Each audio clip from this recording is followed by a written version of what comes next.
Hey y'all, welcome to another episode of Interview with a Reader, and I'm here with Jed. Thank you so much for joining me. Hi. Not a problem. Glad to be here.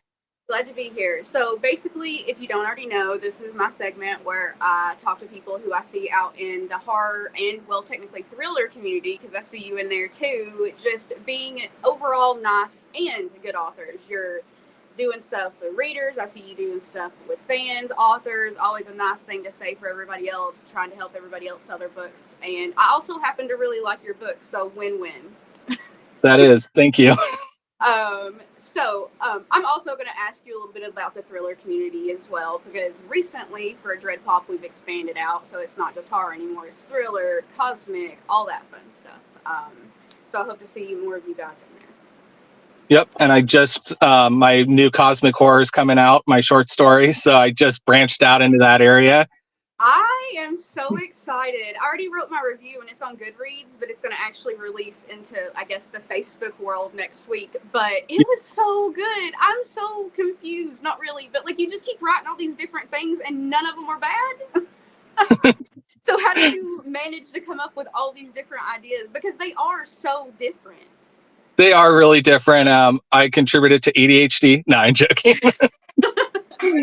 I work a full-time job, have a family, and I don't know, my mind is always like coming up with ideas and being like, hey, yeah, I think that would make a good story. And then I just start writing.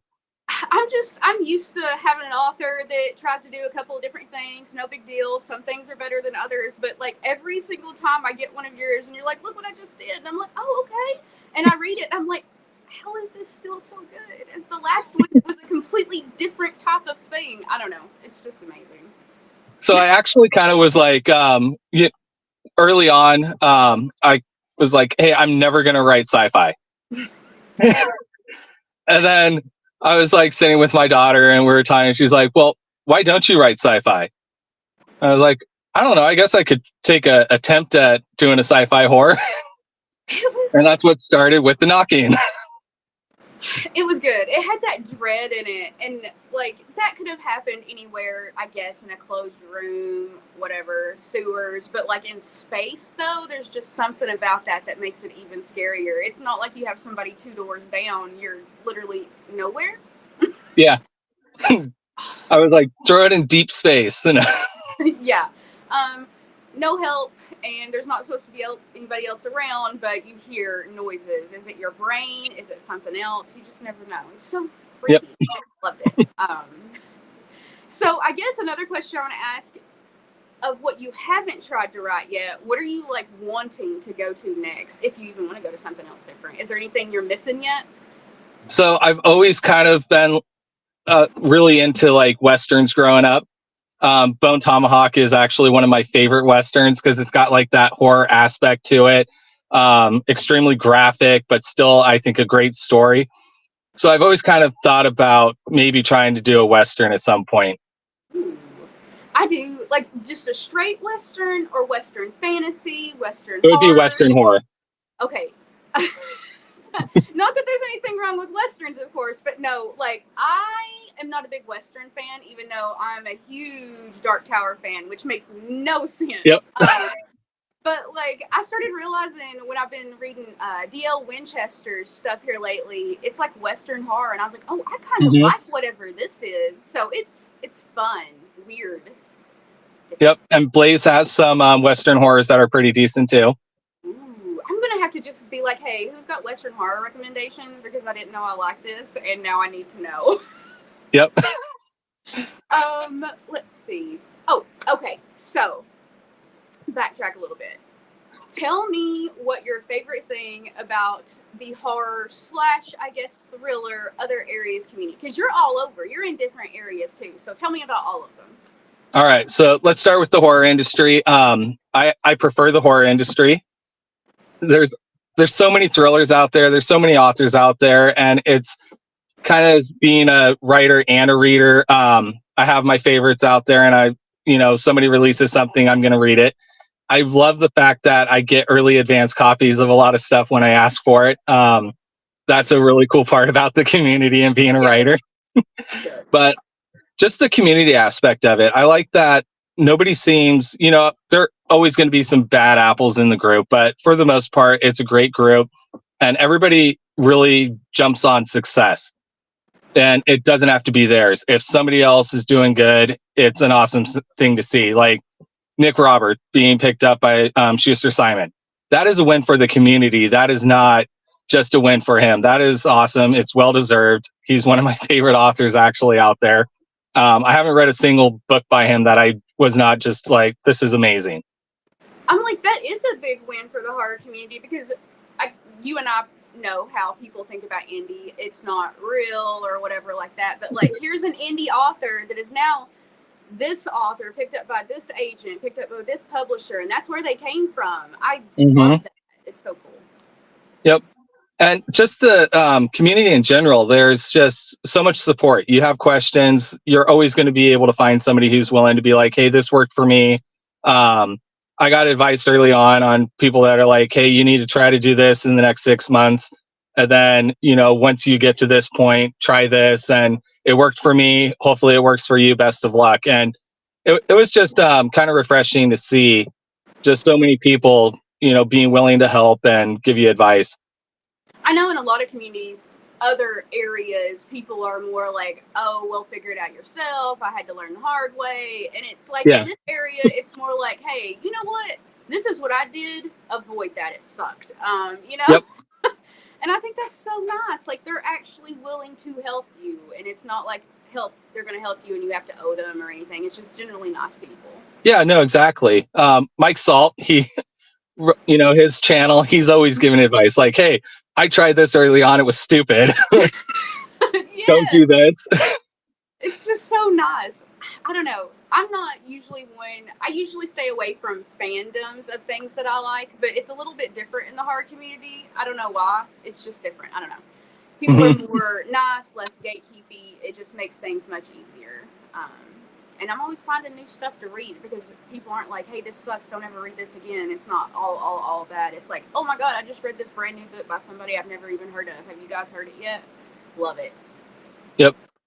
And then I know you brought up the thriller community. So I only have the one thriller, Black Spots. I do have a sequel coming out for Black Spots. It's going to be called Red Spots. It's a little more extreme than the first one. I know I had options for an alternate extreme horror ending on that, which people either loved or absolutely hated me for it. I did get some messages on that, like, wish I never would have read that alternate ending. The rest of it would have been fine, but you butchered the story.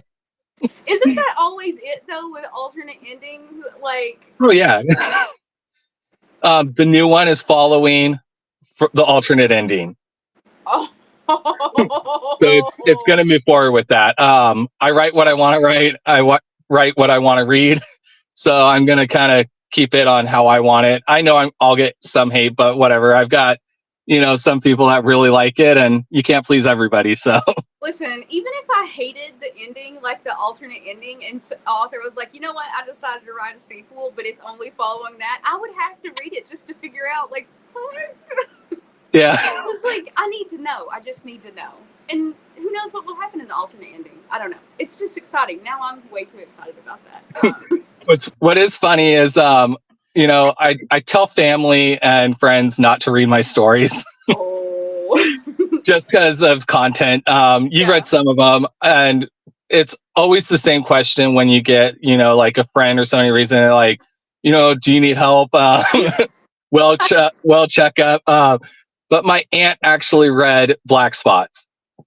And I was kind of like, oh, she's like, picked it up. Thank you, online. And I'm like, and so my wife's like, there is a lot of stuff in here. It is an erotic thriller. She left me 5 stars. I don't face to face since then, or so I'm just curious, like, the story does have some stuff in it. I'm just curious what she thought of it. Oh my goodness. That's so funny. I can't imagine. I have a couple of books when I do reviews on. I'm just like, listen, I'm sorry if you know me, and message me before you buy this so we can talk about it. But it was wonderful. Motel 6, looking at you. That was a review that I'm just like, if you're a regular follower of me, please forgive me, but this book was amazing. It's just so crazy if you haven't read it yet. So it's definitely one of those taboo subjects. It's not a story that you would like in a conversation with a bunch of friends be like, "Hey, have you guys read this story yet?" But I was like, man, this was just so well done. I got to tell everybody. So here we are. But I mean, books are for everybody. There is an audience for everyone, and that's That also is true. one of those big things that I really like. Um, so going along with the community and people helping you, things like that. And this doesn't have to be personal role models you've met in the community. This could be anybody. Who do you think like was your role model growing up, or whenever I guess you decided you wanted to be a writer? When did you decide that? So I don't think I really had like a role model when I was younger on, hey, I want to be a writer. I just always kind of like poetry, writing stories, just coming up with stuff. Always had an imagination for it. I think that early on, it would definitely be like reading Goosebumps, the Hardy Boys. You remember those? I think it was Hardy Boys and Nancy Drew stories. I didn't read the Nancy Drew, my sister did. But just getting started, I think reading just kind of I think helps build an imagination for coming up with ideas, and reading's awesome. It's always something good to do. What kind of like big horror were you into? Was it just Goosebumps and R.L. Stine, or did you jump into Stephen King and kind of the harder stuff, sneaking it off your parents' shelves, which is something I may or may not have done myself?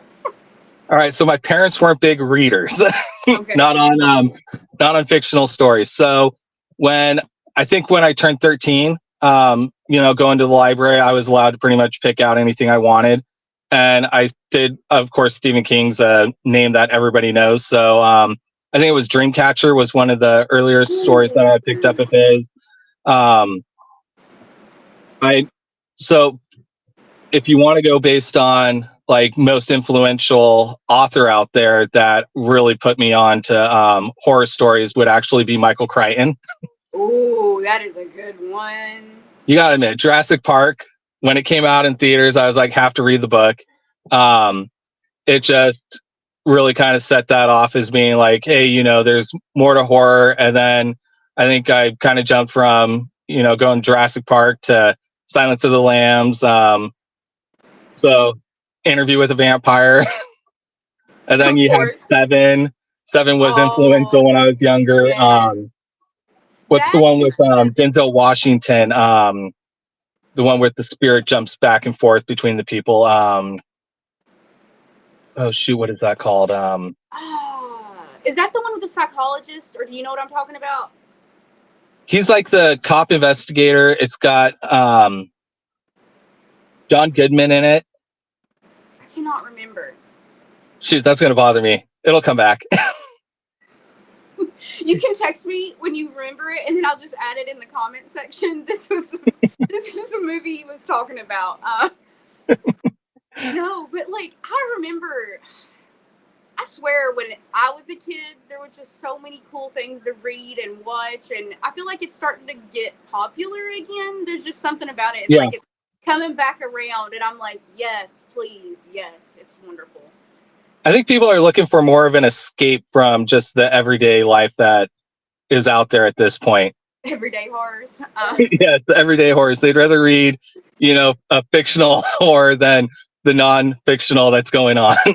Like, I just told someone the other day, I remember when I would go to something digital, of course, to sort and look for books. Like, you could never see horror just right there as an option. You had to dig to get to it. And I still don't see it in a ton of places, but like bookstores and stuff are starting to, hey, horror in capital letters. And I'm like, yes, thank you.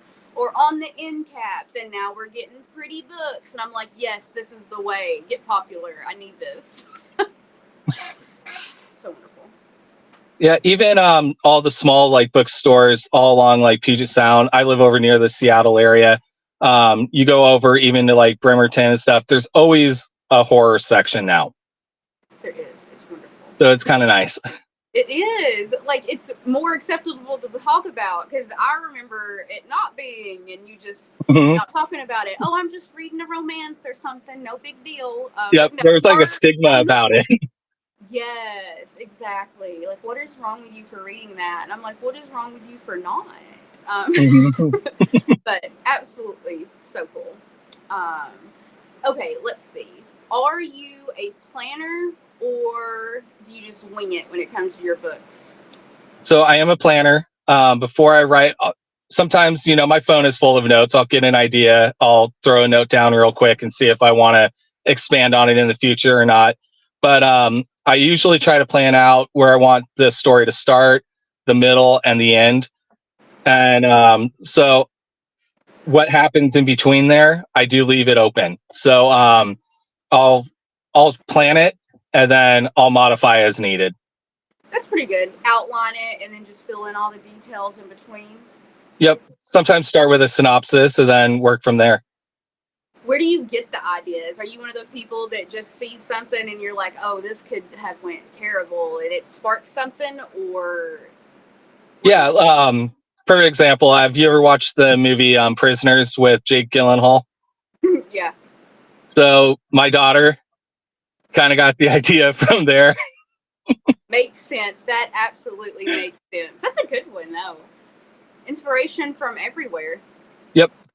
And you just never know. That's why I write the notes. I'll be like driving down the most of honestly the ideas I get are driving and being stuck on the I-5 traffic, and you're not going anywhere. You're just like, I don't know. I start daydreaming onto story ideas.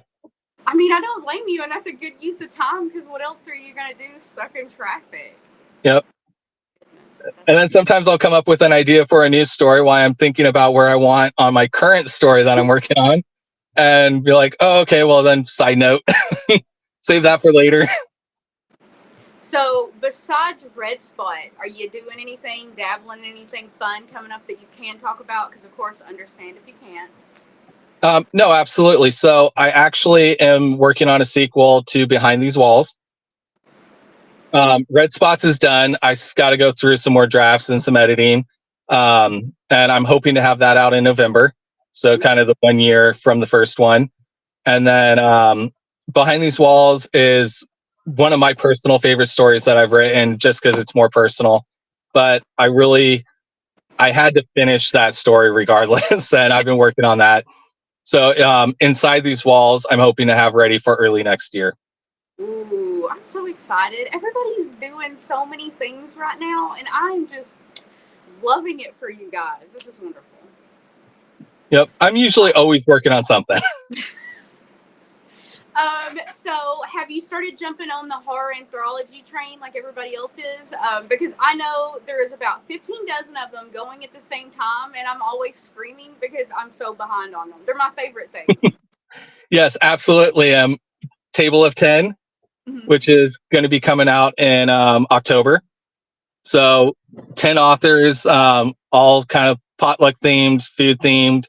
And I think it's definitely going to be a little different in the aspect of there's definitely some extreme horror stories in there. That's what I So was you're about going to to ask. have, what was that? I said that was what I was about to ask. Is this going to be more extreme? Because whenever horror and food is related, it's just hard to keep that tame. Yes. So my story in there is definitely on the extreme side. We've got Thomas Stewart. He's more on the extreme side. We got Blaze. He's definitely on the extreme side on his story. And then we've got some comedy horror in there and just some tame ghost stories that are kind of palate cleansers to in between them. That's gonna be so fun. There's just so many anthros coming out this year that I'm like, okay, I'm gonna have to like pre-order everything. They're Yeah, also I'm fun to excited get for to it. know the different authors. I always find somebody new when I pick one up too. Cause Yep. so next question: Have you or do you have any plans to start going to events or have book signings or anything like that as a So visitor or a table kind of thing? I do visit on book signings every now and then when I see them come up in our area. I do want to start being more active on going to events. I did see that there's possibly one coming up over in the Portland area. I might be attending. We'll see what the schedule comes out and how that works. But no, I definitely want to start getting way more involved in doing the event stuff. Events are so fun. I've been to Dragon Con, which isn't just horror themed; it's the nerdy area or whatever. Hmm. And I am super introverted, but there's just something about being surrounded by everybody else that's nerdy also. It's just such a wonderful thing. I don't know. It's just crazy. Uh, so you definitely start getting to some of them. And we do have some cons in like the horror con in Tacoma and stuff, and I definitely need to get myself in there. Yeah, So it's on the plans. So we'll see what happens. that's pretty cool. What kind of horror stuff? I know you just said about the Tacoma one, but is it like a big thing in your area? Do you actually have horror people, or is it more like, hey, we just have people that like horror and there happens to be a convention here? It's actually is kind of big in our area, just because the whole Seattle area. There's a lot of horror Seattle authors out there. You've got big events with Seattle being so close. We have the Tacoma Dome, Tacoma Convention Center, and they bring in a large amount of actors and everybody that's been in a lot of shows and stuff. So it's kind of a big deal. That is kind of cool that I had no idea about that also. Oh, the fairgrounds in Puyallup. That's where that's at. That's right. I swear, somebody needs to create a website and it just has all of the convention things all over the world, even the small ones. One day. Yeah, just type in your zip code and choose the miles away you're willing to drive. That would be kind of nice. I found one above a bar near me 2 years ago, and I'm like, I had no idea this was even here. And it was like just a little horror showroom. There was little books, people with crafts, like the whole 9 yards. And I'm like, this is amazing. I need more of whatever this is. Yeah, I've met a lot of other like local authors and stuff at just like vendor shows, the ones that pop up in the mall, pop up in parking lots, goth markets and things like that. So there's a lot of people in the area that you don't necessarily see a huge presence on even Facebook, but there's a lot more out there than you think. That's pretty cool. I'm gonna have to start looking into that more now that I think about it, because stuff like that, I love finding it. I found because we have multiple libraries in our area, but one of them has a little library store attached to it where all the discarded library books go from the area, and it's just like a treasure trove of stuff. And I never would have found it if I didn't just Google, see what we got going on. But yeah, love stuff like that. Let's see. What do you think is your favorite thing about horror? Like, why do you think that you write that? Drawn to it, I guess. I like the emotions that you can draw with suspense. Just like Mike Flanagan is a perfect example, one of my favorite directors. Between like Haunting of Hill House and Midnight Mass, those are two of my favorite television shows ever. My kids have always been into horror also, so it's kind of like, it's family time too. We'll sit down every time there's a new Flanagan show out and we'll get that time together and watch it. And just the way that he was able to capture the suspense, yet the human experience, the emotions of loss, the emotions of sacrifice and decisions. Midnight Club was another one that tackled kind of a real kind of a subject that's hard to discuss, children, terminal, and yet make such a great story. How I love the community aspect of all the kids get around a table and share these different stories. I just like where it takes you, kind of the emotional aspect of the journey that you go on when you start something. No, I absolutely understand that. I too, the emotion of reading horror, it's easier to get through. Sometimes you're just sad and you need to get through it, but I don't want to read a Nicholas Sparks book and cry for 3 hours. I'm going to go read this horror where somebody gets chopped up, but there was some sad stuff that I had to work through with the character, Yeah. It's just a nice way to get through it. I don't know. It's just real cool. I do like that. That's a good answer. I don't think I've had that one yet. It's kind of like Behind These Walls. I did see somebody, you've read Behind These Walls, my grief horror. It's not a happy story. It really is a low story. It was probably the hardest one to actually write just because the emotional toll of, it's a draining story. And I saw somebody refer it just the other day on someone who was like, hey, I lost my loved one in a car accident. Does anybody have any like horror recommendations to help me get through this? And I'm like, I'm not sure mine's the best one for that situation right now. God. Yeah, that is true. So you got to know, there's a story for every place where you're at emotionally, and Literally, there is. sometimes you don't go there. True. And there's so much in horror, because horror is subjective to everyone. Every time I see Yep. somebody like, that book wasn't scary, I'm like, that book wasn't scary to you. It also wasn't scary to me, but I know it terrified somebody. Exactly. So I haven't found a story that I found terrifying. Me neither. I'm like, I don't know. You see people online, and maybe am I broken? It's like, no, you're not broken. You just separate reality from, fiction. And I read stories and find the like writing super suspenseful and really well done. Exorcist House, a lot of people said it was terrifying.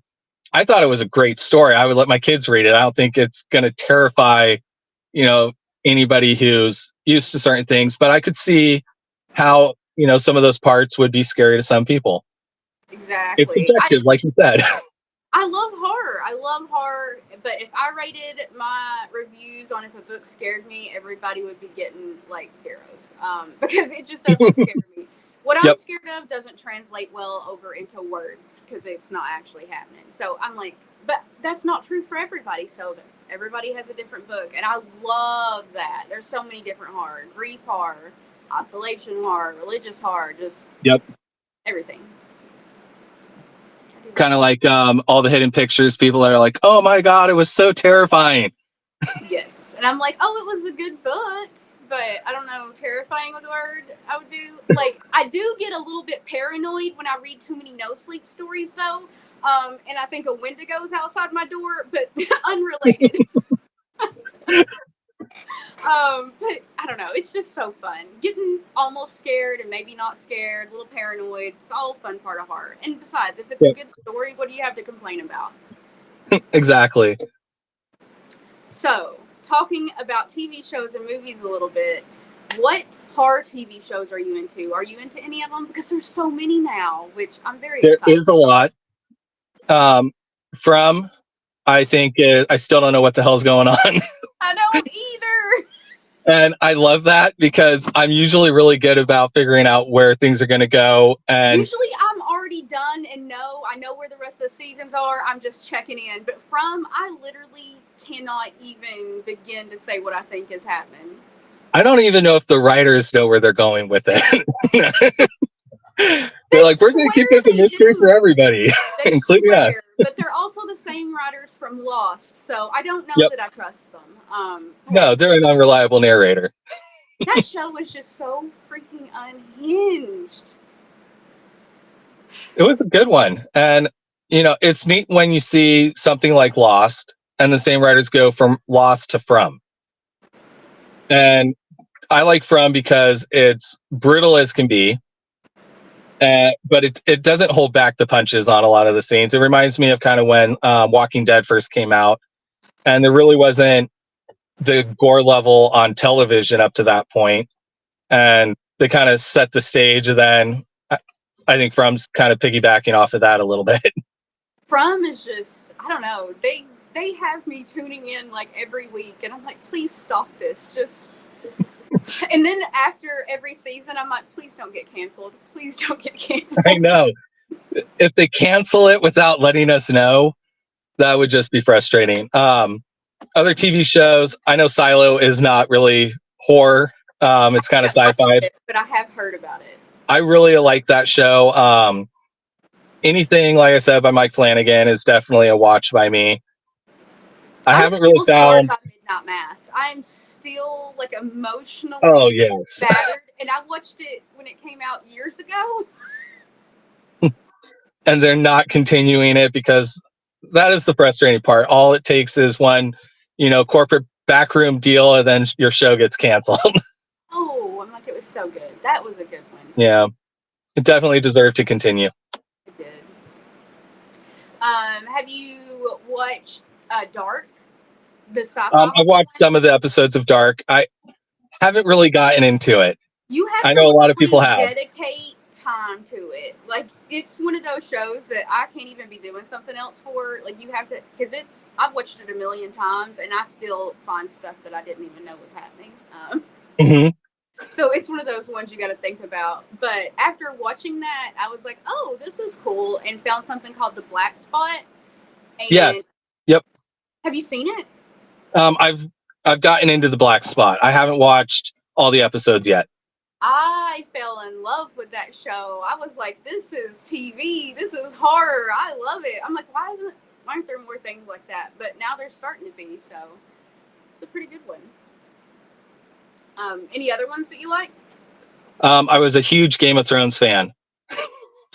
Oh my god. I'm not a big fantasy. What was that? Did you like the ending? I actually am one of the sick bastards who liked the ending. All the signs were there. Like, if you thought it was going to end differently. I'm sorry, and if I spoil this for anybody in the world, as soon as they pushed that boy out the freaking window and then he lived, I knew it was over. He had a get out of jail free pass. It was him. Like, I was like, yep, this is where we're going, but still. And it was a great metaphor. You know, he carried spoiler alert. No, fast forward for the next 5 seconds. No, he carried all of their history. So it did make sense. The whole metaphor, or not metaphor, but the statement of, you know, those who ignore the past are damned to repeat it. It really made sense that he would be the one chosen, even though his character was so unlikable. I feel like I had like a small cheat information there, because like as soon as we figured out what Bran was technically, I was like, oh, this reminds me of The Giver. Do you remember that book? Yes. Yep. And I was like, okay, so that makes sense. And then I was like, okay, I guess this is where it's going. I never said much about it because I was like, this is just me. And then we get to the ending and I was like, you heathens. Can they give us anything else? Oh, goodness. But I love that it made the show. Like, these books that, you know, I know a million years ago I thought would never be a TV show, got to be a TV show. It's so yeah. Fun. That is always kind of fun. Especially if they don't butcher it. Yeah, true. That is true. Very true. Have you read watched House of the Dragon? Yes. So I've been keeping up with that one. I kind of like it a little bit more. Did you? A little bit. So, I don't know. It depends on how it ends. I'm getting antsy, but I'm curious to see the first season. I actually enjoyed more than the second, and I know a lot of people would say the opposite. But I am curious where it goes. I want to say it's on the same level. And dramatic, in my opinion, and I feel like that's why a lot of people really like the second season, which is fine. But the first season had like more story and layout and all that fun stuff, which is what I like. Yep. So, which they kind of had to do the amount of seasons they had planned. If they plan on keeping it, which they better. Yeah. I think they will. We'll see. So I know you filled out the 21st century list of horror movies recently for Dread Pop, which Caleb is putting together for us, which we're going to reveal all the fun information in October, if I'm not mistaken, of the top 25 altogether. We've got a ton of people to do it. So I guess tell me a little bit about some of the movies that you put on there and some of your just overall favorite horror movies, horror thriller. I know you named a couple, like 7 and stuff, but everything else.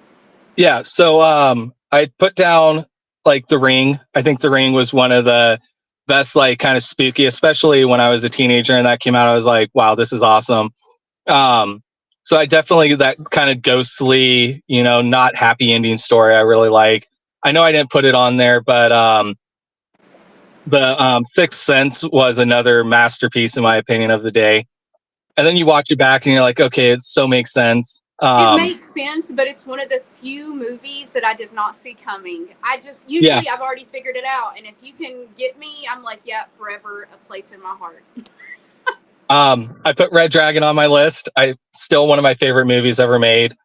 Just Ralph Fiennes, the way that he plays that whole part, the cinematography, Edward Norton. It's still one of my favorite shows ever made. I'm trying to think because I did do part of that. What other shows did I pick on there? The Substance, some more recent shows. Yeah. The Substance was awesome just because it was so brutal and it had such a good story to it. And then you've got In a Violent Nature, which definitely is not one of the shows where you watch for the emotional aspects. It's when it's your typical, I wonder how creative they're going to be with their kills. It's one of those ones Kind where of sounds sick saying out loud, but everybody watches them for that reason. Absolutely. Heretic, I really enjoyed.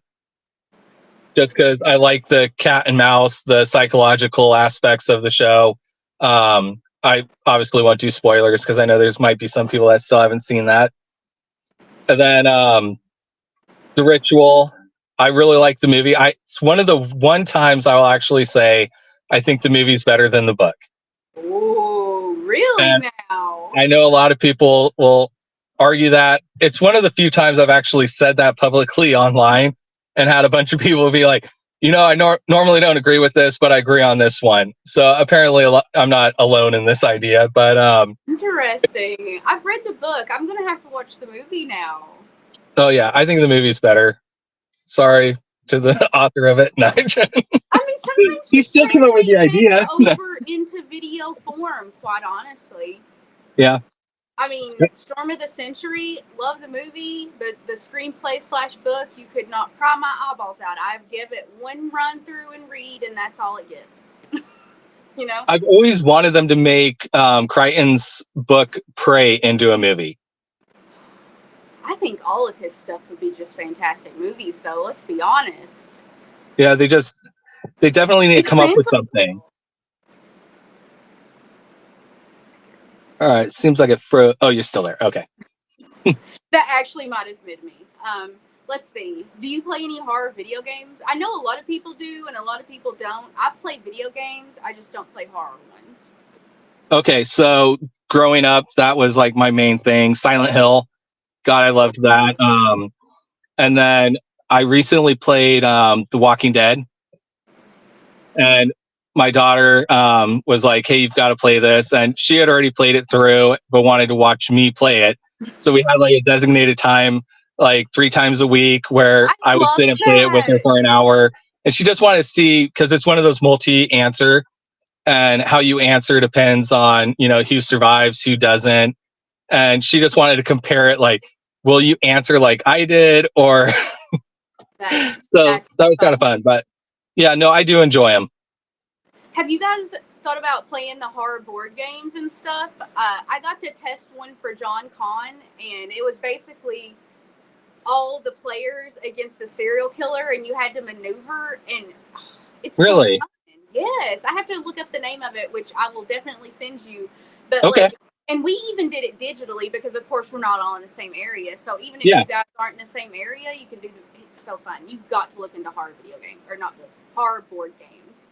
Well, I saw Duncan Ralston has Ghostland. That is coming out soon, and that I was looking at. It looks pretty cool. I feel like there's just going to be a ton of like underground board games of that running like for the rest of ever after they ship it out. Like you're just going to see Facebook groups that have like meeting times during the week where everybody's playing. I really enjoyed the Ghostland series too, so that might be my first horror board game that I'll pick up. That is going to be a good one, and everybody else is going to have it, so you have people to play with. Yeah. Let's see. So wrapping back kind of to the horror community, I always like to ask all you guys, if you could pass on some wisdom to those that are thinking about being authors, writers, anything, what do you think you would tell them that you wished you had either known, done differently, or you think, hey, this is a good thing to probably think about? So come up with a good story. Don't rush it. Have other people read it and ask as much advice as possible. I know a lot of people say, for one, I'll say flat out, if you're using AI, screw off. There's cheap covers out there. If you can't make it yourself, don't release the book. That's where I stand on that. My son helps me, actually. I come up with all my covers, and then he modifies them to make them look as good as they do. He'll be like, oh, that's a good idea. Let me fix it. I mean, covers are a big part of it. They're eye-catching, whole 9 yards. But, like, If you don't have one of those eye-catching ones, that's fine too. Use something regular Yep. that you created. Don't use AI. It's a bad look, especially to Get readers. started. You As can a always reader. update your cover later. Like, I know people aren't big on Matt Shaw's like black covered ones with just. I don't see nothing wrong with that. That's cool. It's weird. He made it cool. He was like, I can't afford these cover things. I'm just going to do this. And it worked. And now you can't do that because it's kind of his signature now. I know. So find something else. But yes, like, but be Judith's creative. on it all the time. She's like, I get my inspiration from the Smithsonian. And their open library. There's a ton of indie artists in here in the world. Trust me, something else. Because once that kind of sits on you, people are going to side-eye you for a while. Yeah, and there's a lot of cheap artists out there that make really decent covers that aren't charging a lot, like not nearly what they should be for their work and the amount of time that goes into it. Absolutely. Like Ruth Evans has some amazing covers. There's seriously, sometimes when I'm scrolling through Facebook, I scroll by one of her covers and I get so mad because nobody's bought it yet and it's not a book yet. And I'm like, can somebody please just write the story with this cover because it's amazing? But they're so cheap. So I'm like, here, everybody. I actually won a cover from her and I'm waiting till I get the story written, but that will probably be next year. Oh, that's going to be so fun. I won a cover from her in one of her contests, but I gave it to another author that used because, of course, what am I going to do with a cover? But I loved it. I was like, here, use this, write something, pick it out, And I loved seeing a story come from that. So I can't wait to see what yours is that you picked out from her and the story that goes with it. So do you, like, when you're sitting there thinking about your covers, because I know you said you start them and then your son, of course, finishes them, do you just have a super, super rough drawing of it or a rough idea, or how does that start to look out before you give it to him? So I do have Canva. So I usually start on Canva and kind of have an idea, picture in my head of what I would like. And then I just start seeing what's out there and available. And he's got access to a bunch of the other like digital editing software and stuff out there. The fancy ones that I don't know how to use. Yes. And he'll finish it and polish everything up. That's so nice. And you have access to someone that knows how to do that. Because if I had to do that, I would just be like, here's my squiggles. I hope you can figure this out. Because I don't know what I mean. With the exception of my daughter, I threw that cover together in 30 minutes and put the story online. And I have liked your covers. Honestly, they have been good ones. I really liked the last one from your sci-fi book, the space one. After I read the story, I'm like, this fits with it just so well. It's creepy and I don't know, atmospheric. So great job on that. I definitely thought that one worked out well. Yes. Let's see. I think that's about all of my questions in case unless you have something that you want to talk about. Oh, any groups you want to give shout outs to that you like, that you dwell in, that you think need to be like, hey, this place is great? I am a big fan of the Books of Horror group. There's so much like good recommendations on there. Psychological thrillers readers. I know a lot of people that's like a love-hate relationship. I get a lot of people that are decent, but you gotta filter out some of the, womb posts every stinking week of, oh my God, or John Athen book. It's like, it's a thriller group. They wonder why their post gets removed when they're sharing splatterpunk. Right. But the thrill is not from posting the review, guys. It's from the book subject. Bookhaven Tribe is great, very friendly to indie authors. I really like interacting with a lot of the readers there. Killer Thrillers, got to give a shout out to them. I joined them because I think I saw you posting about them, and I really like just the whole vibe, the posts, the way they like conduct everything. I'm like, this is so cool. So yeah, they are a good one. Yeah. And I know I'm missing a lot because I'm in a lot of groups. So. I know, it just runs together, and I see so many of the same people, so it's not like I remember what group it is either. Yeah, like when somebody will share, which I love when people will read a story and I log on, I've got like 15 tags and it's the same person and all 15 groups. Some of them I'm not, part of, so I'll, have to join to tell them thank you. And so it just overloads the amount of trying to remember. And they're all reader something or thriller this or thriller that. And it's like, Yes. makes it tough to remember exactly which I'm order usually of like, the wording is. I'm sorry I tagged you 26 times, but it's in 26 groups. Yeah. No, like I said, I love it. It just means they really liked the story. Better than not getting tagged at all or shared.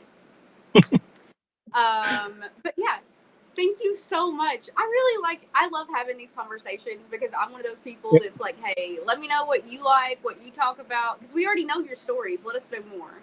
And so thank Yeah. you for being, and thank you Yeah, for just not a being problem.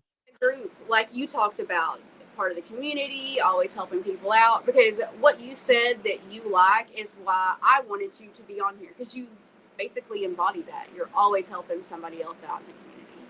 Well, thank you. I will keep it up. I genuinely love to see other people succeed, especially stories that I read that I'm like, man, this is so good. Why isn't more people reading this? It's just amazing. So, Absolutely understand that. Love that entire vibe. But thank you so much.